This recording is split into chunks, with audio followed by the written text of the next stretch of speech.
അസ്സലാമു അലൈക്കും വറഹ്മത്തുള്ളാഹി.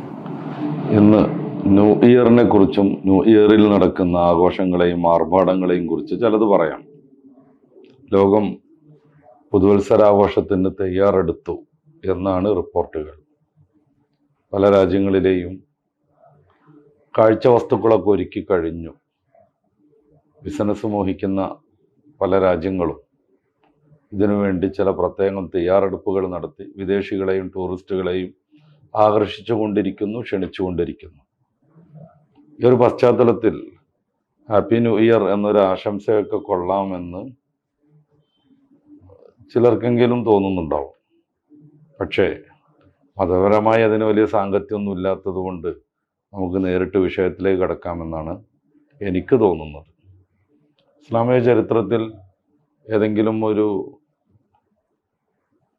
രീതിയിൽ ഇങ്ങനെ ന്യൂ ഇയർ ആഘോഷിച്ചതോ അതിനുവേണ്ടി പ്രേരിപ്പിച്ചതോ ആശംസ അർപ്പിച്ചതോ ഒന്നും എൻ്റെ അറിവിൽ കാണാനായിട്ടില്ല. അതുകൊണ്ട് തന്നെ ഈ ന്യൂ ഇയർ ആഘോഷത്തിൻ്റെ പ്രസക്തിയെക്കുറിച്ച് ധാരാളമായി ആലോചിക്കേണ്ട ഒരു സമയമാണിത്. സത്യത്തിൽ മതപരമായ ആഘോഷങ്ങളൊന്നുമില്ലാതെ വെറുതെ ജീവിതം കാര്യഗൗരവത്തിലല്ലാതെ ജീവിച്ചു തീർക്കുക മാത്രം ചെയ്യുന്ന മതവിരുദ്ധരും നാസ്തികരുമായ ആളുകളാണ് എന്തെങ്കിലും ഒരു ആഘോഷം വേണ്ട എന്നതിൻ്റെ പേരിൽ ഈ ന്യൂ ഇയർ ആഘോഷത്തെ വല്ലാതെ പൊലിപ്പിച്ച് അവതരിപ്പിക്കുന്നത്. പിന്നെ ഞാൻ നേരത്തെ പറഞ്ഞതുപോലെ ബിസിനസ് താല്പര്യക്കാരും രാഷ്ട്രത്തിലേക്ക് വിദേശ ടൂറിസ്റ്റുകളിൽ നിന്ന് വലിയ സമ്പാദ്യം സ്വീകരിക്കണം എന്ന് ആഗ്രഹിക്കുന്നവരുമൊക്കെ.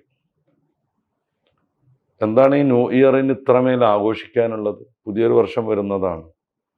ഈ പുതിയ വർഷം എന്ന് വെച്ചാൽ ജനുവരി 1-ാം തീയതിക്ക് ഡിസംബർ 31-ന് ഇല്ലാത്ത എന്ത് പ്രത്യേകതയാണുള്ളത്? പ്രത്യേകിച്ചൊന്നുമില്ല. പിന്നെ വെറുതെ ഒരു ആർഭാടത്തിന് പുറത്തിറങ്ങാനും ആമോദിക്കാനും ആർമാദിക്കാനും ഒക്കെ ഒരവസരം എന്ന രീതിയിൽ ചിലരൊക്കെ ഇത് അങ്ങനെ ഒരു ആഘോഷമാക്കി തീർത്തതാണ്. പുതിയൊരു വർഷം വരുമ്പോൾ സത്യമായിട്ടും നമ്മൾ ആ ഒരു പുതിയ വർഷത്തെ സ്വീകരിക്കുക എന്നതിനപ്പുറം നമ്മുടെ ജീവിതത്തിൽ നിന്ന് ഒരു വർഷം കഴിഞ്ഞു പോയി എന്ന ചിന്തയും ആ ഒരു വർഷത്തിൽ ധാരാളമായൊന്നും നമുക്ക് ആത്മീകമായി മുന്നേറ്റം നടത്താൻ പറ്റിയില്ലല്ലോ എന്ന നിരാശാബോധവുമൊക്കെയാണ് മനുഷ്യന് വേണ്ടത്.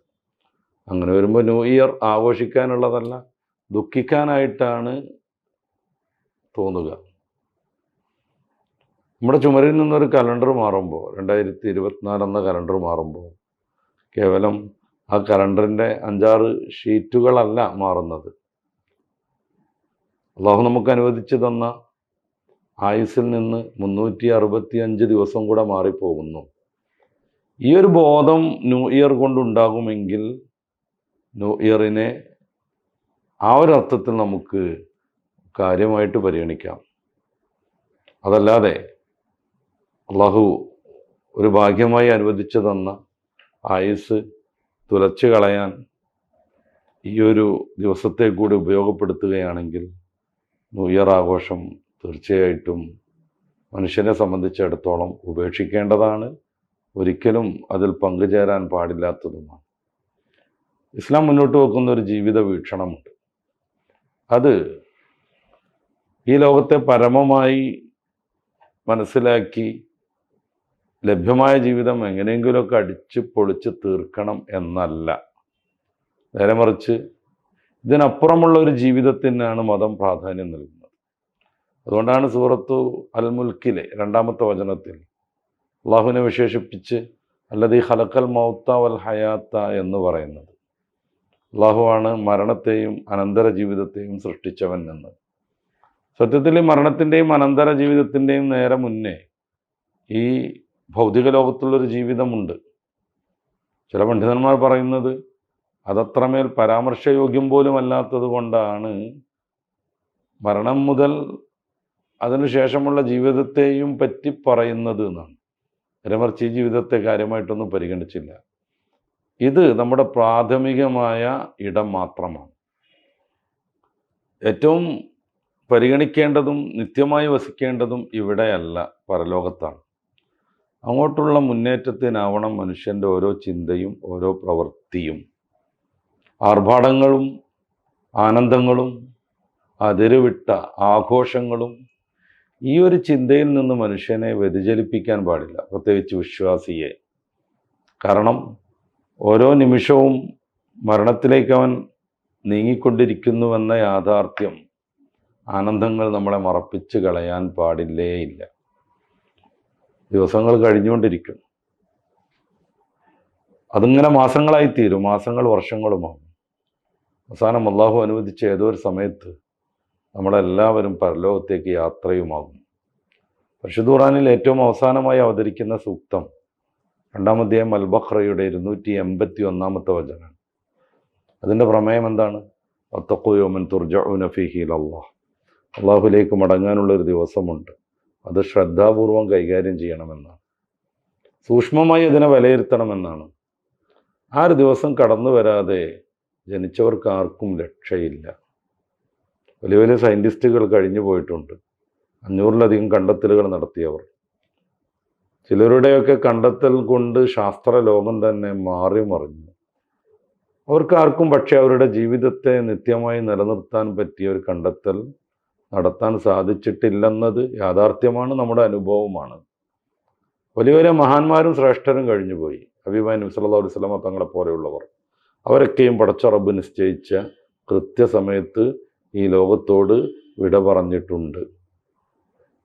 ഈസാ നബി അലൈഹി സ്വലാത്തു വസ്സലാമിനെ പോലെയുള്ള ആളുകളെ ചില പ്രത്യേക ലക്ഷ്യത്തിനു വേണ്ടി അള്ളാഹു മരിക്കാതെ സംരക്ഷിക്കുന്നുണ്ട്. അവർക്കും ചിരഞ്ജീവിത്വമില്ല. കൃത്യമായ സമയത്ത് അള്ളാഹു നിശ്ചയിച്ച ആ സമയത്ത് സന്ദർഭത്തിൽ അവരും മരണത്തെ അഭിമുഖീകരിക്കുക തന്നെ ചെയ്യും. സല്ലല്ലാഹു അലൈഹി വസല്ലമ തങ്ങൾ പറയുന്നുണ്ട്, അവിടുത്തെ ഇബ്രാഹിം എന്ന മകൻ മരണപ്പെട്ടപ്പോൾ യാദൃച്ഛികമായി സൂര്യഗ്രഹണമുണ്ടായി. ചില ആളുകളൊക്കെ ആ കുട്ടി മരിച്ചതിൻ്റെ ദുഃഖം കാരണമാണ് സൂര്യന് ഗ്രഹണം സംഭവിച്ചത് എന്ന് പറഞ്ഞപ്പോൾ എല്ലാവരെയും വിളിച്ചുകൂട്ടി നിബിധങ്ങൾ പറയുന്ന പ്രധാനപ്പെട്ട ഒരു വാക്യം, നശംസ വൽ ഖമർ ആയത്താനി മിൻ ആയാത്തില്ല. സൂര്യനും ചന്ദ്രനും അള്ളാഹുവിൻ്റെ 2 ദൃഷ്ടാന്തങ്ങളാണ്. അവ ഒരാളുടെ മരണത്തെക്കുറിച്ച് ദുഃഖിച്ച് ഗ്രഹണം വരികയോ വരാതിരിക്കുകയോ അങ്ങനത്തെ സംഭവങ്ങളൊന്നുമില്ല. ഇത് അള്ളാഹുവിൻ്റെ ഒരു ദൃഷ്ടാന്തമാണ്, നമ്മൾ പാഠം പഠിക്കാൻ, നമ്മൾ ഉൾക്കൊള്ളാൻ. അപ്പോൾ സൂര്യൻ്റെയും ചന്ദ്രൻ്റെയും ഗതിമാറ്റങ്ങളുണ്ടാകും. ഖുർആൻ തന്നെ സൂറത്ത് ആൽ ഇംറാൻ്റെ 190-ാമത്തെ വചനത്തിൽ ഈ ഒരു സമയത്തിൻ്റെ അനുക്രമമായ ഗമനത്തെക്കുറിച്ച് പറയുന്നുണ്ട്. ഇന്ന ഫീ ഖൽഖി സമാവാതി വൽ അർളി വഖ്തിലാഫിൽ ലൈലി വന്നഹാരി ലആയാത്തിൽ ഉലിൽ അൽബാബ്. സൂര്യൻ്റെ ഈ ചലനം, രാവും പകലും ഇങ്ങനെ മാറി മാറി വരുന്നത്, ഇതിലൊക്കെ ചിന്താശീലരായ ആളുകൾക്ക് വലിയ ദൃഷ്ടാന്തങ്ങളുണ്ട്. അതേക്കുറിച്ച് ചിന്തിക്കാനും കൂടുതൽ കൂടുതൽ ബോധം ഉൾക്കൊള്ളാനുമാണ് പടച്ച റബ്ബ് വിശുദ്ധ വേദത്തിലൂടെ നമ്മളോട് പറയുന്നത് എന്നർത്ഥം. അപ്പോൾ ന്യൂ ഇയറിനോ മറ്റോ ആർമാദിച്ച് ആർഭാടം നടത്തി, മദ്യപാനം ധാരാളമായി നടത്തി മനുഷ്യജന്മത്തിൻ്റെ ലക്ഷ്യത്തിൽ നിന്ന് വ്യതിചലിക്കാൻ ബുദ്ധിയുള്ളവർക്ക് ആർക്കുമേ സാധ്യമല്ല. ഖുർആനിൽ ചില സൂക്തങ്ങൾ നമ്മൾ പരിശോധിച്ചാൽ, സൂറത്ത് സുമറിൽ അനീബു ഇലാ റബ്ബിക്കും വഅസ്ലിമൂ ലഹു മിൻ ഖബ്ലി അൻ യഅതിയകുമുൽ അദാബ്. അള്ളാഹുവിലേക്ക് നിങ്ങൾ ഖേദിച്ചു മടങ്ങണം, അവനെ പൂർണ്ണമായി ഉൾക്കൊള്ളുകയും വേണം. അള്ളാഹു നിശ്ചയിച്ച അപകടം, അദാബ്, മരണം പോലുള്ളത് നിങ്ങൾക്ക് സംഭവിക്കുന്നതിൻ്റെ മുമ്പ് ആ സമയത്ത് നിങ്ങളെ സംരക്ഷിക്കാനും സഹായിക്കാനും ആരുമേ ഉണ്ടാവില്ല. അതുകൊണ്ട് എന്ത് വേണം? വത്തബിഉ, നിങ്ങൾ പിന്തുടരണം, അഹ്സനമാ ഉൻസില ഇലൈക്കും മിർ റബ്ബിക്കും, അള്ളാഹുവിൽ നിന്ന് നിങ്ങൾക്ക് അവതീർണമായ മനോഹരമായ വചനസാരത്തെ, മിൻ ഖബ്ലി അൻ യഅതിയകുമുൽ അദാബു ബഗ്തതൻ, പൊടുന്നനെ നിങ്ങൾക്ക് അദാബ്, വലിയ ശിക്ഷ നേരിടേണ്ടി വരുന്നതിൻ്റെ മുന്നേ. ഇങ്ങനെ പെടുന്നനെ ശിക്ഷ വരുന്ന സമയത്തോ അവർക്ക് യാതൊന്നും തന്നെ പറഞ്ഞ് രക്ഷപ്പെടാൻ കഴിയില്ല. അറിയാതെയായിരിക്കും പലപ്പോഴും ശിക്ഷ വരുന്നത്, ജീവിതത്തിൽ നിന്ന് നമ്മൾക്ക് പറന്നകലേണ്ടി വരുന്നത്. ആ ഒരു സന്ദർഭത്തെയും ഖുർആൻ തുടർന്ന് വിശദീകരിക്കുന്നുണ്ട്. അൻ തഖൂല നഫ്സുൻ യാ ഹസ്രത അലാ മാ ഫറത്തു ഫീ ജംബില്ലാ. അള്ളാഹുവിൻ്റെ കാര്യത്തിൽ വല്ലാത്ത വീഴ്ചയാണ് ജീവിതത്തിൽ വന്നുപോയത്, ഇതിനൊക്കെ മുന്നേ അള്ളാഹുവിലേക്ക് ഖേദിച്ച് മടങ്ങാമായിരുന്നു എന്ന് ഓരോ ആത്മാവും വിളിച്ചു പറയുന്ന സന്ദർഭം എത്തുന്നതിൻ്റെ മുന്നേ വല്ലാത്തൊരു നഷ്ടം, വല്ലാത്തൊരു വിഷമം എന്ന് അവർ ഈ പരാജയത്തിൽ അകപ്പെട്ട സന്ദർഭത്തിൽ അവർ വിളിച്ചു പറഞ്ഞുകൊണ്ടിരിക്കും. പക്ഷെ അപ്പോഴേക്ക് രക്ഷപ്പെടാനുള്ള പഴുതുകളെല്ലാം അടഞ്ഞു കാണുമെന്ന് പലയിടങ്ങളിലായി വിശുദ്ധ വേദം നമ്മളോട് സംസാരിക്കുന്നു. സൂറത്ത് സുമറിൻ്റെ 54 മുതൽ 2 ആയത്തുകളാണ് ഞാനിപ്പോൾ പരാമർശിച്ചത്. സമാനമായ രീതിയിൽ ആശയം കൈക്കൊള്ളുന്ന മറ്റ് പല സൂക്തങ്ങളും പരിശുദ്ധ വേദത്തിൽ കാണാൻ കഴിയും. അലം യഅ്നില്ലദീന ആമനൂ അൻ തഖ്ശഅ ഖുലൂബുഹും ലിദിക്രില്ലാഹ്. അള്ളാഹുവിനെ ഓർത്ത് ഹൃദയം പാകപ്പെടാൻ വിശ്വാസികളെ നിങ്ങൾക്ക് സമയമായില്ലേ എന്നാണ് സൂറത്തുൽ ഹദീദിൻ്റെ 16-ാമത്തെ വചനത്തിൽ അള്ളാഹു ചോദിക്കുന്നത്. അള്ളാഹുവിനെ ഓർത്ത്, അള്ളാഹുവിൻ്റെ ദൃഷ്ടാന്തങ്ങൾ കണ്ട്, പ്രകൃതിയിലെ മാറ്റങ്ങൾ അനുഭവിച്ച്, നമ്മുടെ കൂട്ടുകാരായ പലരും നമ്മോട് യാത്ര പോലും ചോദിക്കാതെ അന്ത്യയാത്ര പോയ ആ ഒരു അനുഭവം പലപ്പോഴും നേരിട്ടുണ്ടായിട്ടും ഇതിൽ നിന്നൊന്നും പാഠം ഉൾക്കൊണ്ട് നാളേക്ക് വേണ്ടി തയ്യാറെടുപ്പ് നടത്താൻ നിങ്ങൾക്ക് സമയമായില്ലേ എന്ന് അള്ളാഹു ചോദിക്കുന്നുണ്ട്. നമ്മൾ ആലോചിക്കുക, നമ്മുടെ ഈ നിഅമത്തും അനുഗ്രഹങ്ങളും നമ്മൾ അനുഭവിച്ചുകൊണ്ടിരിക്കുന്ന സന്തോഷങ്ങളും ആനന്ദങ്ങളും എല്ലാം പടച്ച റബ്ബിൽ നിന്ന് ലഭ്യമാകുന്നതാണ്. അവൻ വിചാരിച്ചു കഴിഞ്ഞാൽ നമുക്ക് നിത്യമായി പകലിൽ സഹിക്കേണ്ടി വരും. അവൻ വിചാരിച്ചു കഴിഞ്ഞാൽ ഈ സൂര്യൻ്റെ അനുക്രമമായിട്ടുള്ള ചലനം ഇല്ലാതെയായി എല്ലാ സമയവും ഇരുൾ മൂടുന്ന അവസ്ഥയുണ്ടാകും. പിന്നെ നമുക്ക് ഭക്ഷ്യപദാർത്ഥങ്ങൾ ലഭിക്കാതെയാകും. ഇതിലേക്കെല്ലാം സൂചിപ്പിച്ച് സൂറത്തുൽ ഖസസിൻ്റെ 71-72 വചനങ്ങളിൽ അള്ളാഹു പറയുന്നുണ്ട്, നിങ്ങൾക്ക് ആരാണ് അള്ളാഹു എങ്ങാനും സൂര്യനെ പിടിച്ചു നിർത്തിക്കഴിഞ്ഞാൽ പകലിനെ കൊണ്ടുവന്ന് തരിക എന്ന്. അള്ളാഹു എങ്ങാനും രാത്രിയെ നിത്യമായി നിലനിർത്തിക്കഴിഞ്ഞാൽ പിന്നെ നിങ്ങൾക്ക് ആര് പകല് കൊണ്ടുവന്ന് തരുമെന്ന്. നിത്യമായി സൂര്യനെ അള്ളാഹു ജ്വലിപ്പിച്ച് നിർത്തിയാൽ നിങ്ങൾക്ക് രാത്രിയെ എങ്ങനെ പ്രാപിക്കാനാകുമെന്ന് നമ്മുടെ ഹൃദയത്തിൻ്റെ ആഴയിലേക്ക് ഊർന്നിറങ്ങേണ്ട വളരെ പ്രധാനപ്പെട്ട ഒരു ചോദ്യമാണിത്.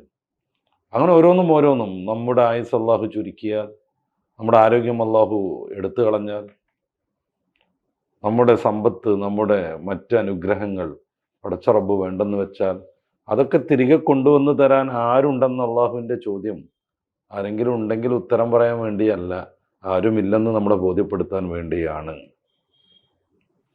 അതുകൊണ്ട് ഈ ന്യൂ ഇയർ ആഘോഷിച്ച് തീർക്കലാണോ അതോ നമ്മുടെ അടുത്ത വർഷത്തെക്കുറിച്ചും ആയുസ്സിനെക്കുറിച്ചും ചില പ്രത്യേകമായ വിചിന്തനങ്ങൾക്ക് വേണ്ടി ഈ പ്രത്യേകമായ ദിവസത്തെ ഉപയോഗിക്കലാണോ കരണീയമെന്ന് പ്രിയപ്പെട്ടവരെ നമ്മളെല്ലാവരും ഒന്ന് ആലോചിക്കുക.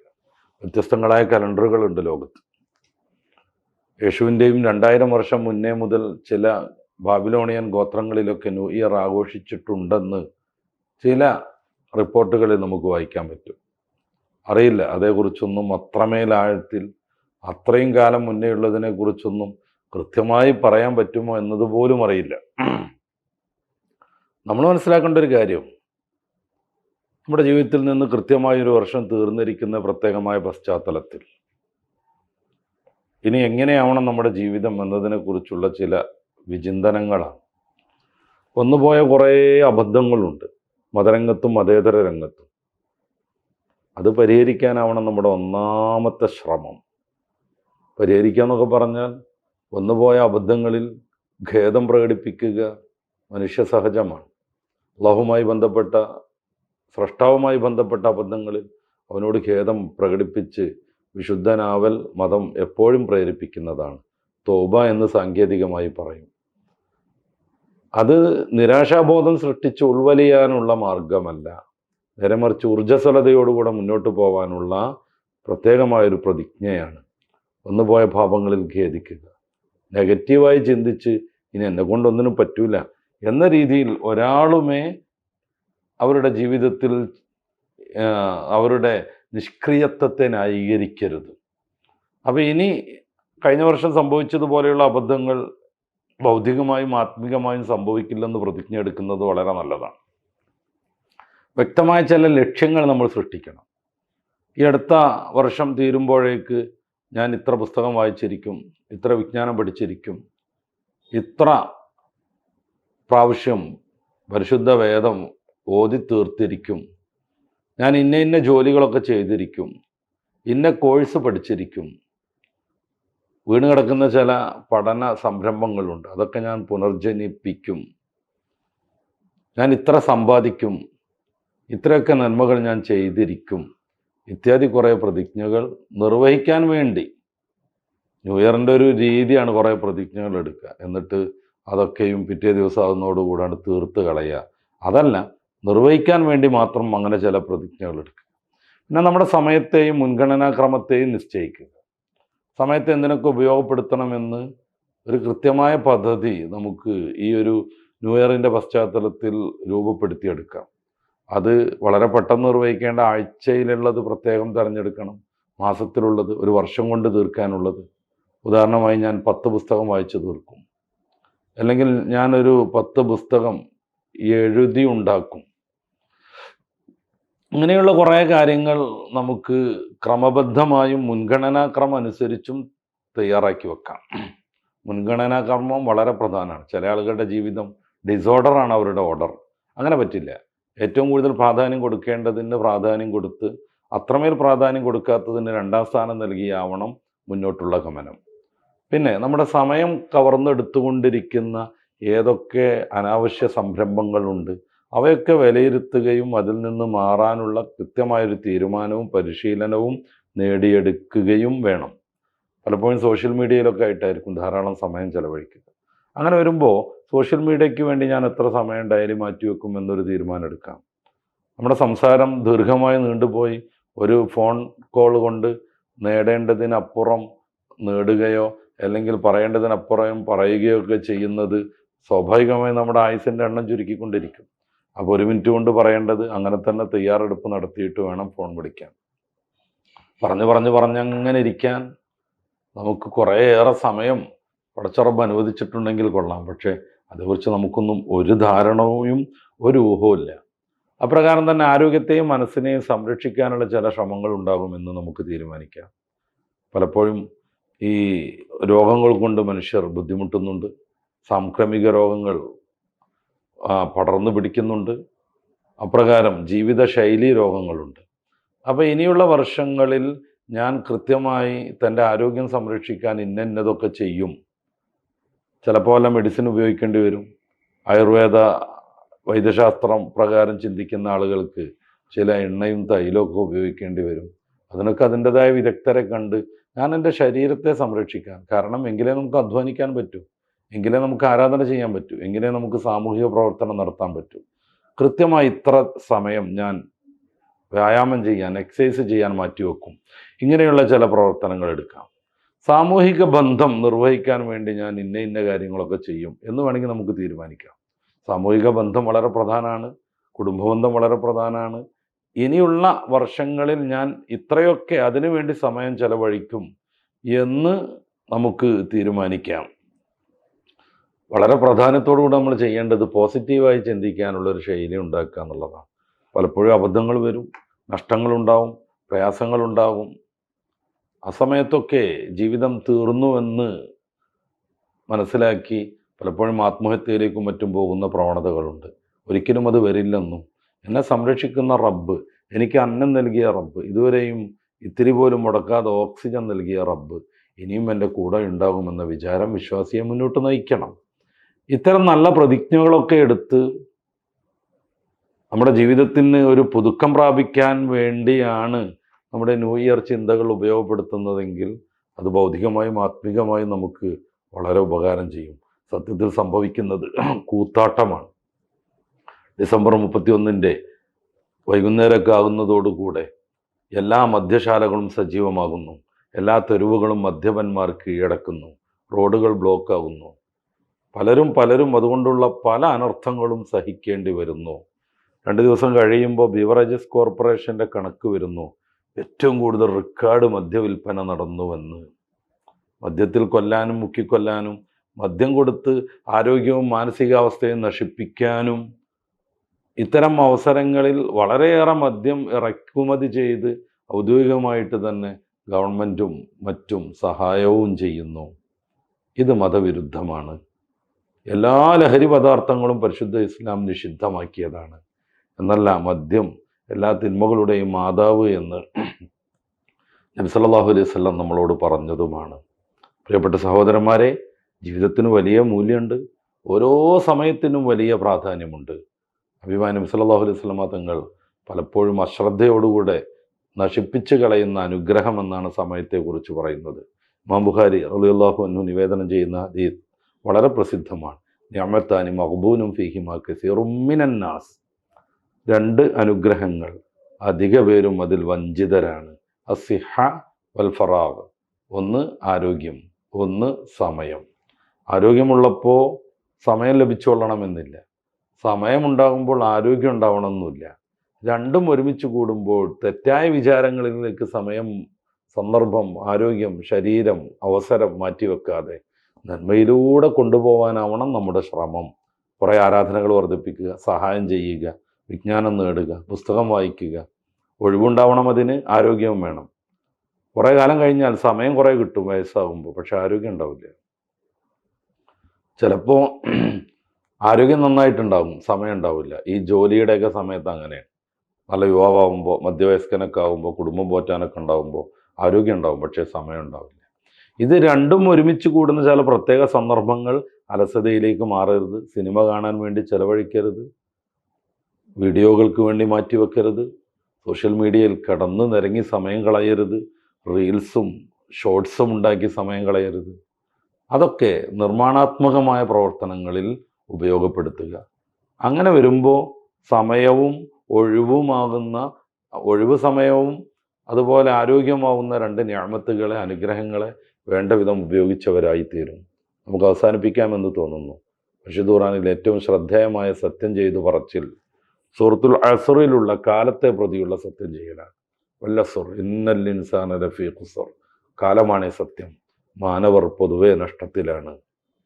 എന്താ, സത്യത്തിന് വേണ്ടി പല സംഗതികളും ഉപയോഗപ്പെടുത്തിയ ഖുർആൻ ഇവിടെ വെച്ച് അസുർ, കാലത്തെ പ്രതി സത്യം ചെയ്യുന്നത്.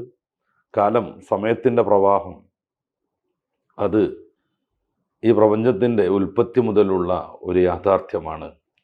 പ്രപഞ്ചത്തിൻ്റെ ഉൽപ്പത്തി മുതൽ, മാനവൻ്റെ സൃഷ്ടിപ്പ് മുതൽ ഇങ്ങോട്ടുള്ള ഓരോ നിമിഷവും ആ നിമിഷങ്ങളിൽ നടക്കുന്ന ഓരോ പ്രവർത്തനങ്ങളെയും കൃത്യമായി കണ്ടവരും അറിഞ്ഞവരുമാണ് വലിയ വലിയ ചക്രവർത്തിമാർ, ആരോഗ്യമുള്ളവർ, സമ്പത്തുള്ളവർ. എല്ലാം നശിപ്പിച്ചിട്ടേച്ച് പോയത്, തകർന്ന് തരിപ്പണമായത്, അവരുടെ സാമ്രാജ്യം ഇല്ലാതെയായത്, അവരുടെ അഹങ്കാരം തീരെ തീരെ തീരെ തന്നെ വിജയിക്കാതെ പോയത് എല്ലാം കാലത്തിനറിയാം. അതേസമയത്ത് പാവപ്പെട്ട ആളുകൾ വിനയം കൊണ്ട് വിജയത്തിൻ്റെ ഗിരിശൃംഗങ്ങളിലേക്ക് എത്തിയതും സമയത്തിനറിയാം.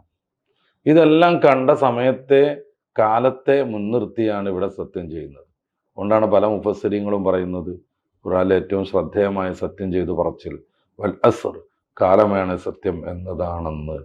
കാലം ഒരു യാഥാർത്ഥ്യമാണ്.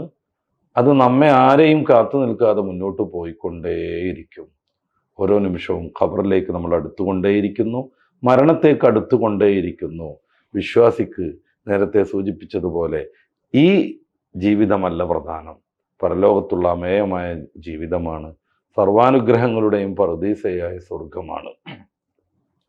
അവിടെ ആസ്വദിക്കാനാവുന്ന പരമാനന്ദമാണ്, പടച്ച റബ്ബിനോടുള്ള ദിവ്യമായ ദർശനമാണ്.